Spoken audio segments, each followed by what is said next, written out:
Hey, dear listener, a word of warning about today. Today, we will be talking about sexual abuse and mental health issues. So, if that feels like it's too much or you feel a little too tender, that's okay. Just join us on our next episode and take care of yourself. Yeah. We're two childhood best friends talking about creative mindset. I'm Emily Hatch. And I'm Carrie Schaefer, and this is Honestly, Dear Listener. Honestly, dear listener. Woo!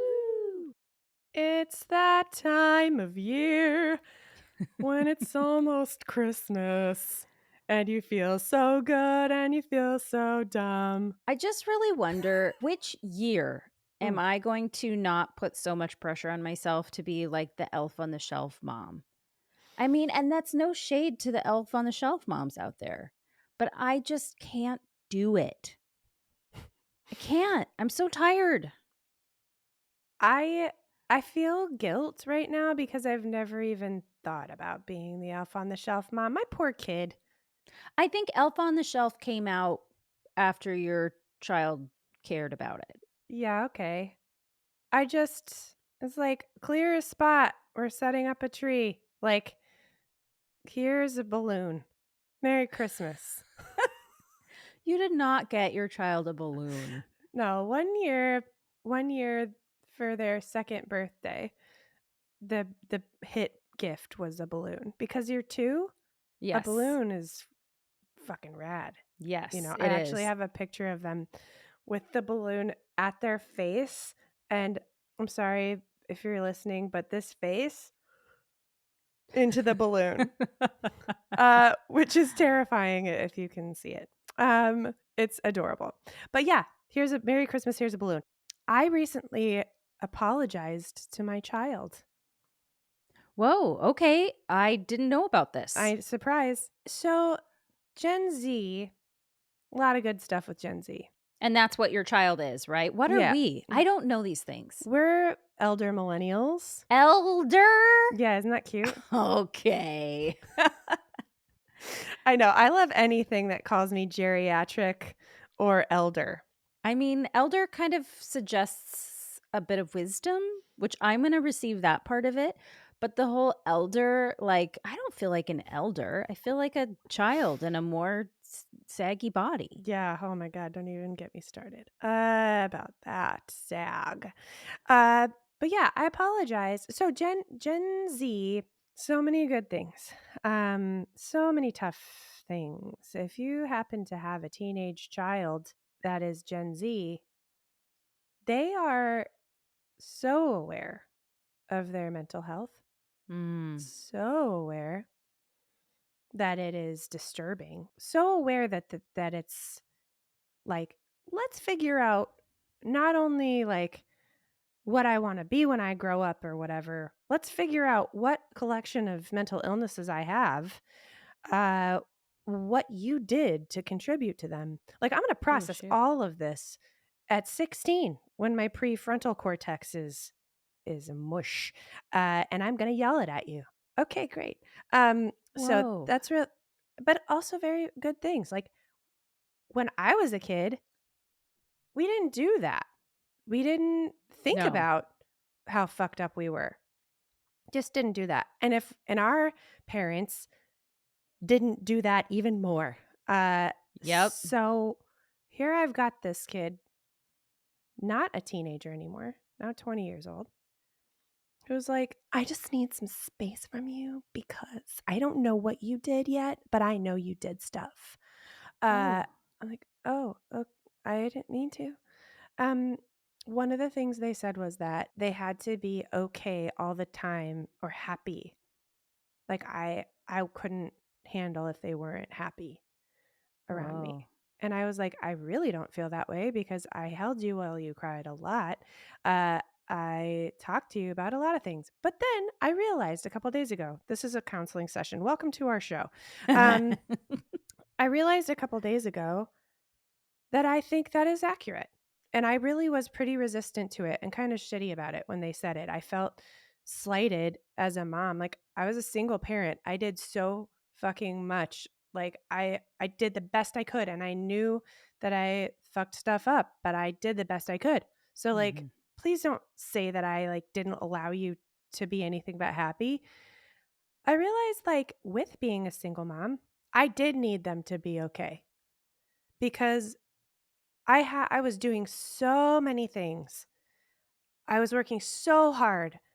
I need you to be okay. I think that's probably true. Like, I need you to be happy with what we have. I need you to be Mhm. okay because if you're falling apart, I can't. Like, you Mhm. know, I can't do more. And so I apologized to them for that. And I was like, I really didn't understand when you said that to me very angrily a couple of years ago, what you were talking about. Um, and I think I do now. And they were like, thank you. I needed to hear that. I was Is like, this over a phone call or a text text. or They don't talk to me on the phone right now. okay. So, hmm So you just put that in a text and hmm put that out there and then they responded? yep.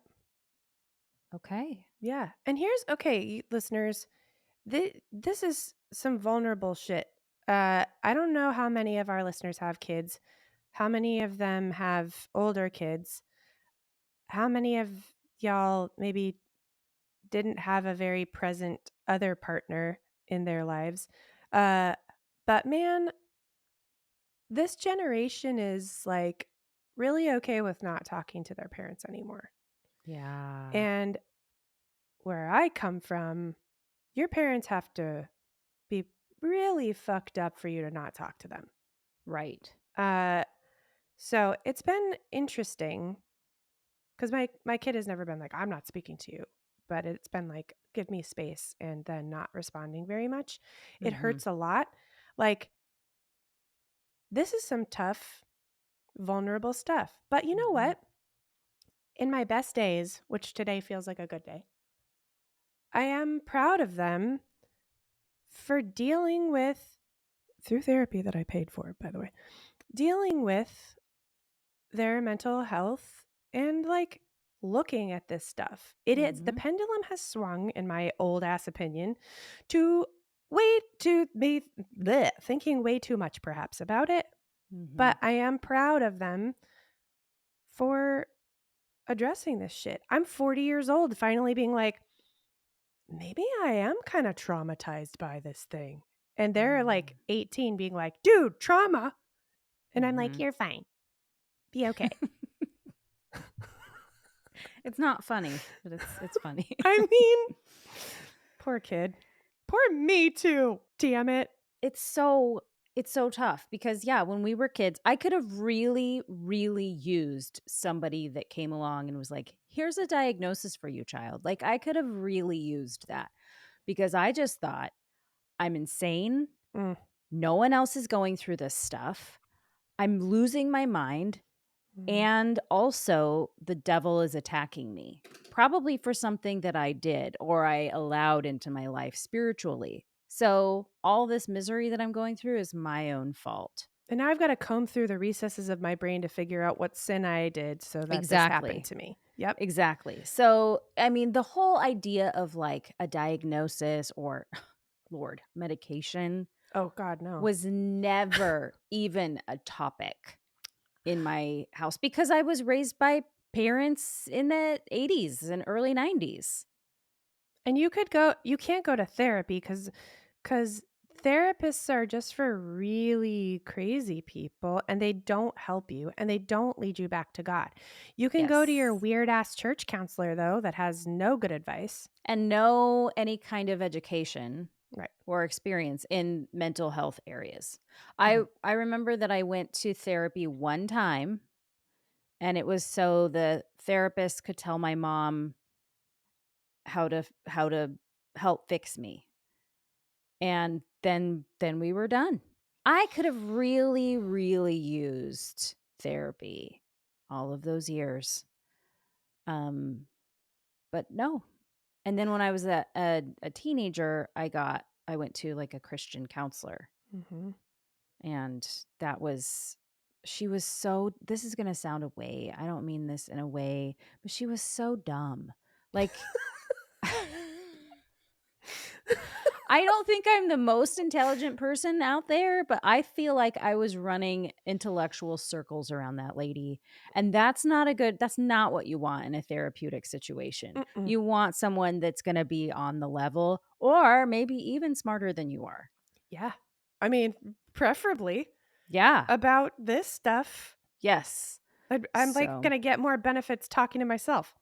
Yeah. And I know. So that didn't last very long. I was like, What is the point of this?" And then, of course, because it was a Christian counselor, it was reinforcing all the stuff that I learned in church, which was God's using the anxiety to fashion you into a bow What? to shoot you as a fiery dart at the devil to take down his kingdom. Number one, or you've allowed a foothold, an entry point into your life via sin. No, That could wait, wait, be, wait.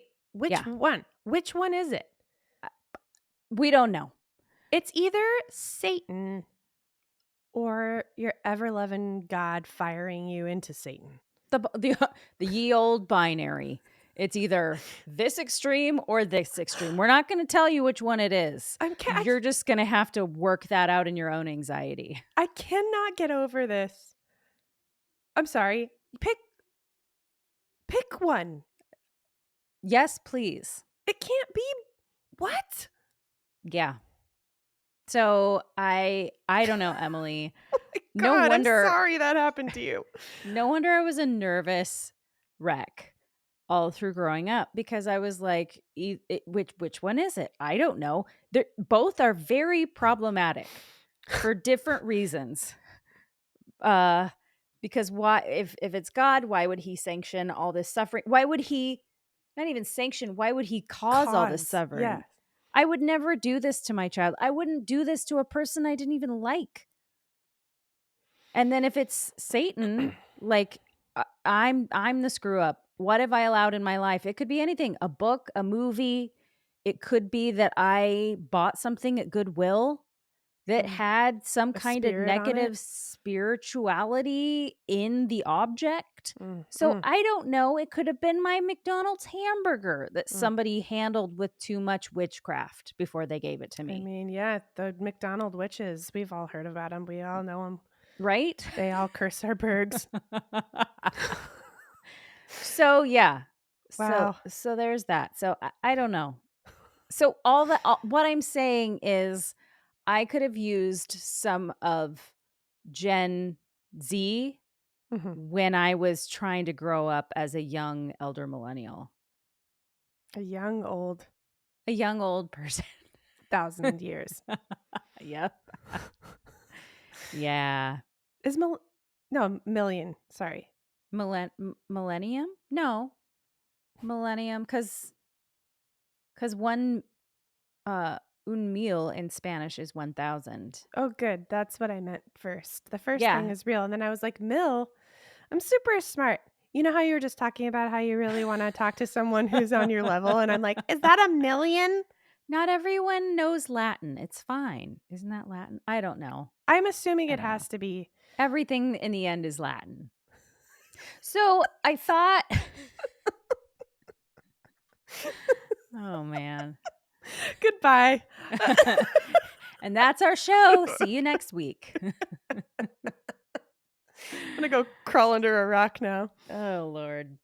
So I thought this week we could talk about mental health because Hmm. it's something that has always been really close to the surface for me. And it's also something I'm heavily dealing with now as I'm back in mental health therapy, Mm. which, by the way, is going awesome. Love Yay. my therapist. She's super smart and Yay. super like she just gets it. And I'm Mm. so grateful for her. So Yay. yeah. Well, what a good time to talk about mental health when it's almost Christmas. Yay. And the new year. Yeah, it's a good time to talk about mental health. Yeah. And like you said, the end of the year, we're questioning uh, Oh yeah. a Huge. lot of things. Yeah. Yeah, I've been going to therapy, as I've mentioned, for a bit now. I think it's helping. I don't know. Uh, And sometimes it takes a second. Like, I've been to therapy where she's been, like, saying the same thing over and over, and it wasn't until, like, 2 or 3 years later, I'm at a stoplight, and it finally, like, hits from here down into my body for Mhm. some reason, and I'm like, "Oh, epiphany. Mm. It's this." And she's like, "That's what I've been saying this whole damn time." And I'm like, "I know, but my body finally got it." So you might hear it in therapy and it won't maybe land until way later. That's a thing. Mhm, mhm. Yeah, yesterday we have therapy on the same day, I think, actually. Um, Tuesday? yeah, Tuesday's a good day Ooh, for therapy therapy. twins. Um, so she was like, yeah, because I was having a little revelation that now I can't remember, so it's working. But she's like, "Yes, that takes us back to, like, toward the very beginning when we were talking about this thing," and I'm like, "Oh, damn." It's like, you know what you're doing. Hmm. It's like you've been educated to do this. Mhm. It's like all these things are connected and they aren't super random like it really feels like they are. Yes, absolutely. So yeah, I thought that we could talk about our mental health past and kind of give just remembrances Mm, of, and maybe this will be helpful for listeners, maybe not. Listener, if you're like, this is boring or doesn't really apply, or these people are weird, I don't know, then feel free to, I'm not even gonna say that. I'm gonna take that out. I'm 'kay. taking that out because Alright. that's ridiculous. I'm not going to apologize for mental health stuff. It's a huge part of my life. And I think it's also a huge part of a lot of people's lives, like more people than we even realize. Mhm. Mhm. So there. Hmm. Well, if we're talking about mental health history, I don't have one because I wasn't allowed to have one, you know? I've always been undiagnosed and perfectly fine. Uh, According like, to your parents? oh yeah, like throwing up every day until your parents come back home from their conference Hmm. because you're so anxious. Most deaths normal. In fact, that actually shows your parents how much you love them. They were so flattered by your vomit. You need them so Right. much. Yeah. Is So you're that what they thought about that? I was told that one of my parents was like, "Oh, that's sweet. She like needs us." Oh, oh Yeah, no. like crippling anxiety. I cannot function when you're gone. I had this Hmm. okay. I had so y'all might notice I'm a little anxious. I'm not sure if you pick that up, but newsflash, I'm a little anxious. Um that I had like worries about anytime my parents were gone, I was afraid they were going to die. And then I was also afraid I would get sick and then no one would be able to take care of me because my mom took care of me. Yeah. And then I would make myself sick, worrying about getting sick, Hmm. and would vomit until they came home. Not on purpose, of course, it just was the way it was. And the thing that comforted me about my parents dying, they weren't going to die because the prophecies hadn't been fulfilled yet. Wait, for their lives? Yes, that's how I rationalized it. Okay. Because the prophets said that my dad and mom would do certain things and they hadn't happened yet. But yeah, I was like, well, they're not going to die because they're walking with God and there are still prophecies to be fulfilled. Oh, so that gave you a little bit of comfort. Oh, yeah. Yeah. While I was throwing up. Right. Mhm. What is the earliest that you remember feeling not okay mentally? That's an interesting question because in my mind, I'm like, when did I even realize that was weird? Like, Hmm. the earliest I can recall being weird, uh, now, Mhm. I don't know. I mean, I've always been very anxious. So I remember freaking out all the time and my mom making special allowances for me because I would freak out all the time. Like sounds and stuff like that would terrify me. And Mm. uh, we had to stop a ride once because I was freaking out. But I didn't know that I was anxious. Mhm. I don't think I really understood how fucking anxious I was until my mid 30s.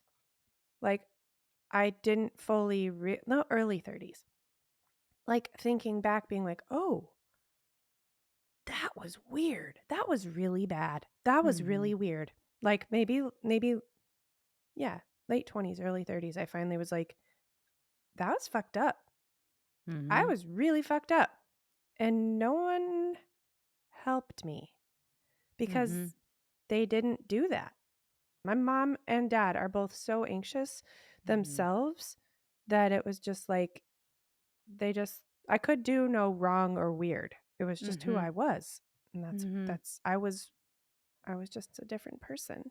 Well, I mean, if that's normal for them, then they're gonna think that's normal for you. And they didn't go to therapy. So like, yeah, they don't.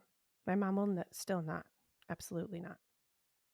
Will Yeah. not. What about you? What's your earliest? Um, the earliest that I remember, well, go back a little bit, ding, ding, ding, to when I was 5. I was sexually molested by my mom's stepdad, Mhm. and that's I didn't feel anxious then. I totally don't remember the whole incident.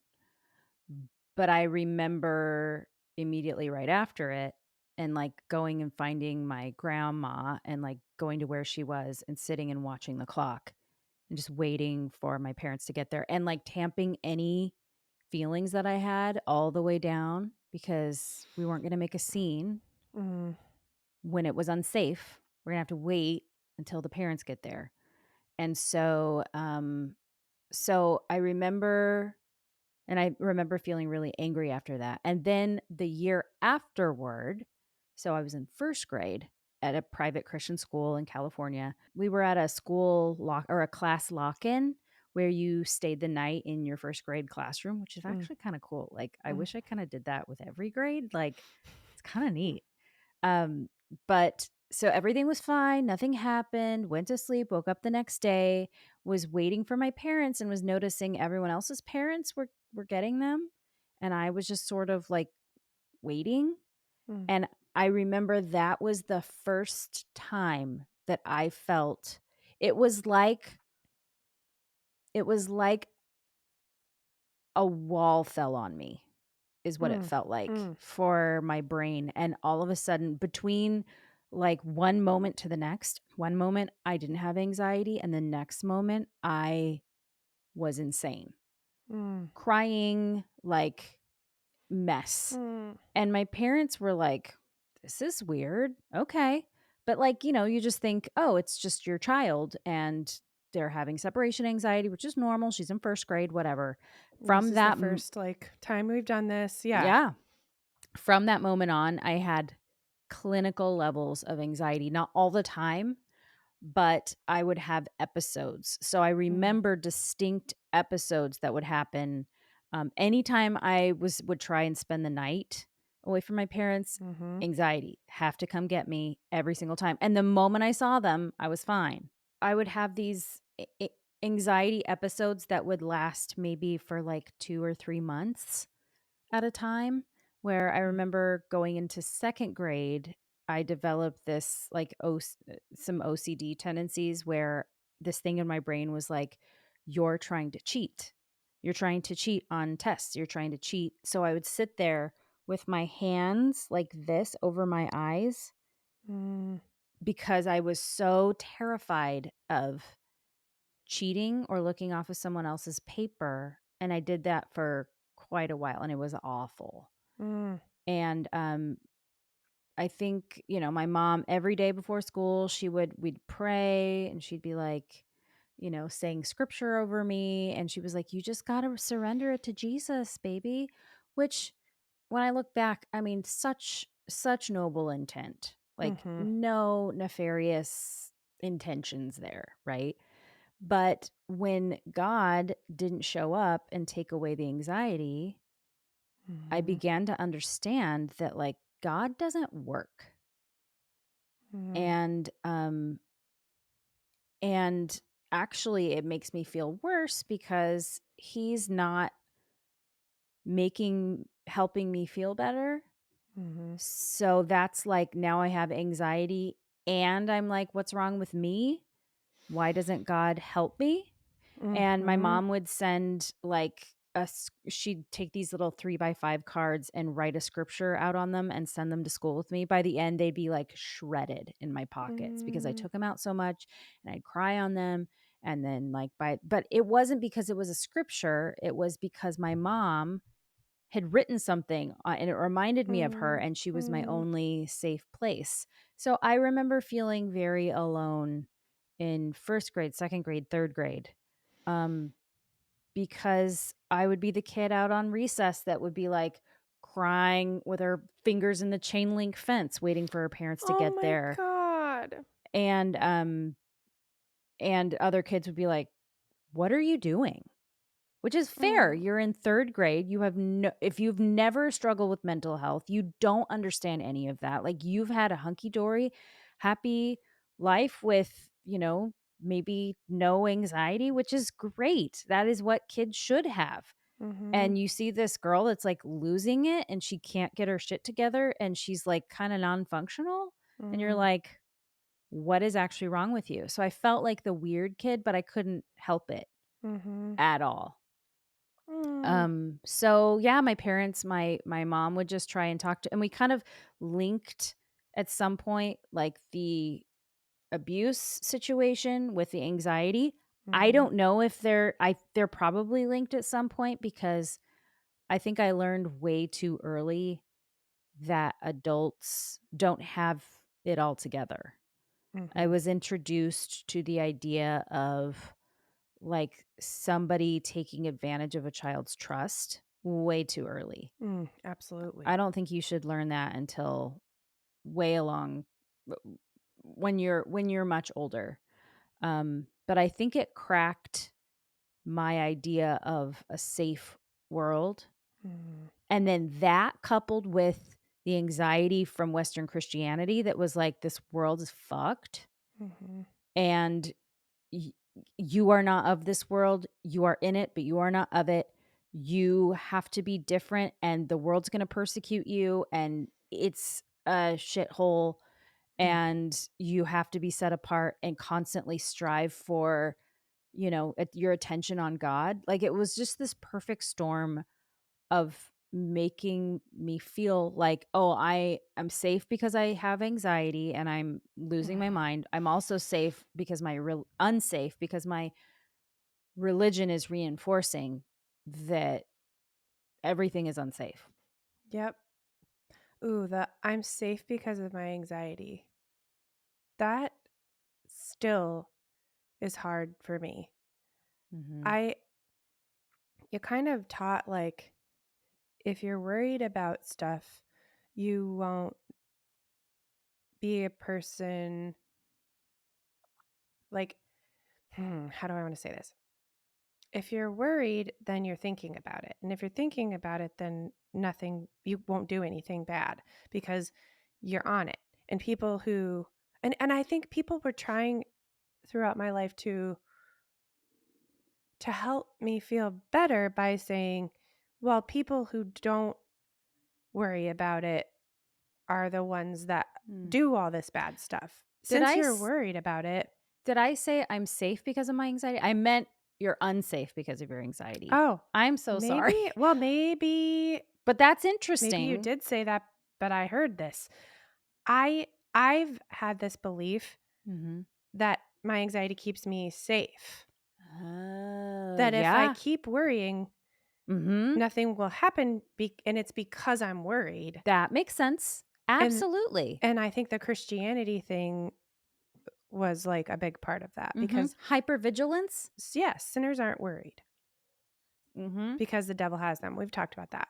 But I think also people are like, well, if you're afraid that you have XYZ, then you won't be that person because you're worried about it. And the people who act like that aren't worried.